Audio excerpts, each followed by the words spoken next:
صرف 5 منٹ کا مدرسہ قرآن و حدیث کی روشنی میں 8 رمضان المبارک۔ نمبر 1، اسلامی تاریخ۔ آپ صلی اللہ علیہ وسلم کو عورتوں کی تعلیم کا بہت خیال تھا۔ آپ صلی اللہ علیہ وسلم عورتوں کی تعلیم و تربیت کا خصوصی اہتمام فرماتے تھے۔ ایک مرتبہ عید کے موقع پر آپ صلی اللہ علیہ وسلم نے لوگوں کو واضح نصیحت فرمائی۔ اس موقع پر کچھ عورتیں بھی تھیں جو مردوں سے پیچھے تھی۔ آپ صلی اللہ علیہ وسلم کو محسوس ہوا کہ میری آواز عورتوں تک نہیں پہنچ رہی ہے، تو آپ صلی اللہ علیہ وسلم حضرت بلال رضی اللہ عنہ کے ساتھ نکلے اور ان عورتوں کے قریب گئے اور ان کو بھی واضح نصیحت فرمائی اور صدقہ کرنے کی ترغیب دی۔ حضور صلی اللہ علیہ وسلم کے زمانے میں خود عورتوں کے اندر بھی دین کی باتیں سیکھنے کا بہت شوق اور جذبہ تھا۔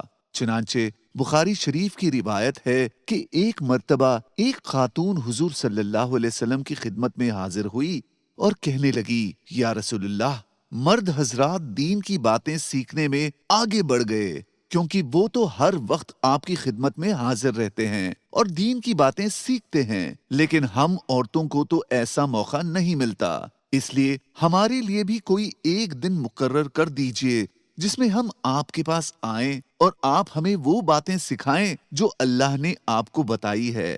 آپ صلی اللہ علیہ وسلم نے فرمایا، تم لوگ فلاں فلاں دن فلاں فلاں جگہ میں آ جایا کرو۔ چنانچہ عورتیں ایک جگہ جمع ہو جاتی تھی اور آپ ان کے پاس جا کر ان کو وہ باتیں بتاتے جو اللہ نے آپ کو بتایا تھا۔ نمبر 2، حضور صلی اللہ علیہ وسلم کا معجزہ، دشمنوں کی نظر سے چھپا رہنا۔ جس وقت رسول اللہ صلی اللہ علیہ وسلم اور حضرت ابو بکر رضی اللہ عنہ نے ہجرت فرمائی تو راستے میں غار ثور تھا، اس میں پناہ لی۔ ادھر قریش مکہ آپ کی تلاش میں پہاڑ کے قریب پہنچ گئے، بلکہ اس غار کے پاس بھی آئے، مگر اس کے منہ پر مکڑی نے جالا تن دیا تھا، جس کی وجہ سے ان لوگوں نے غار کی طرف توجہ نہیں دی، ورنہ اگر ذرا بھی نیچے جھک کر دیکھتے تو وہ لوگ ان دونوں حضرات کو دیکھ لیتے، لیکن یہ معجزہ تھا کہ وہ لوگ نہیں دیکھ پائے۔ نمبر 3، ایک فرض کے بارے میں، روزہ رکھنے کے بعد سفر کرنا۔ اگر کسی نے رمضان کے مہینے میں روزہ رکھنے کے بعد سفر شروع کیا تو اس کے ذمے اس روزے کو پورا کرنا واجب ہے۔ روزہ رکھنے کے بعد سفر کی وجہ سے اس کا توڑنا جائز نہیں۔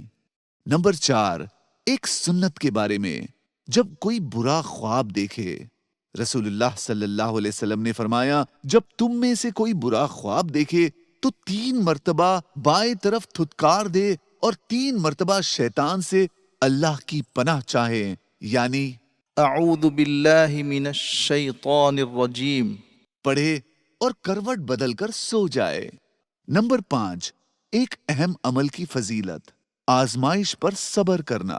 رسول اللہ صلی اللہ علیہ وسلم نے فرمایا، جب اللہ تعالیٰ لوگوں سے محبت فرماتے ہیں تو ان کو مصیبتوں میں ڈال کر آزماتے ہیں، چنانچہ جو صبر کرتا ہے اس کے لیے صبر کا اجر لکھ دیا جاتا ہے، اور جو بے صبری کرتا ہے تو اس کے لیے بے صبری لکھ دی جاتی ہے، پھر وہ روتا پیٹتا ہی رہتا ہے۔